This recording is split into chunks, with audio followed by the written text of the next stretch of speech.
potentiellement dangereuse pour le gouvernement qui va dégainer le fameux 49.3 pour faire voter son projet de loi de finances. Les débats doivent se terminer aujourd'hui à l'Assemblée nationale alors que des milliers d'amendements n'ont pas encore été débattus. Cet article de la Constitution permet au gouvernement d'adopter un projet de loi sans passer par le vote des députés. Le gouvernement d'Elisabeth Borne devrait faire face à 2 motions de censure, mais sans rassembler la majorité nécessaire pour le faire tomber. La taxe sur les super-profits, elle ne devrait pas voir le jour. Et résultat de Goldman Sachs hier aux États-Unis avec une baisse moins importante du bénéfice qu'attendu, comme c'était le cas pour JP Morgan ou Citigroup. La casse a été limitée, la volatilité et le ralentissement de la croissance économique a néanmoins considérablement réduit les activités de banque d'investissement de Goldman Sachs. Le produit net bancaire a lui reculé de 12%.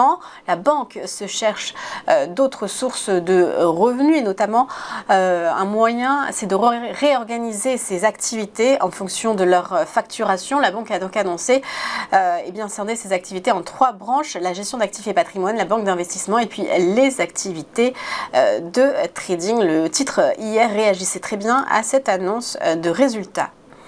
Et puis GreenYellow appartient désormais à Ardian. La cession de 75% du capital a été finalisée par le fonds de private equity Casino, gardant une part minoritaire au capital. Cette opération valorise l'entreprise 1,4 milliard d'euros.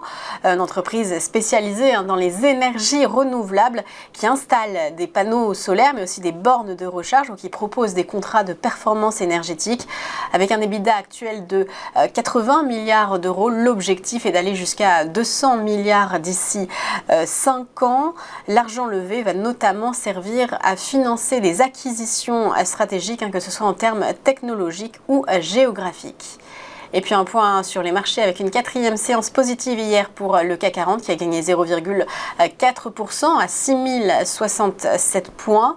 Wall Street terminait également à la hausse, plus 1,1% pour le Dow Jones et le S&P, un petit peu moins pour l'indice technologique. Le Nasdaq qui gagnait lui 0,7%. Et puis à noter que ce matin, le taux 10 ans américain, le taux des obligations souveraines est remonté au-dessus des 4%, ce qui pourrait amener un petit peu de tension à suivre. Tout de suite, l'ouverture des marchés européens avec un point sur le DAX 40.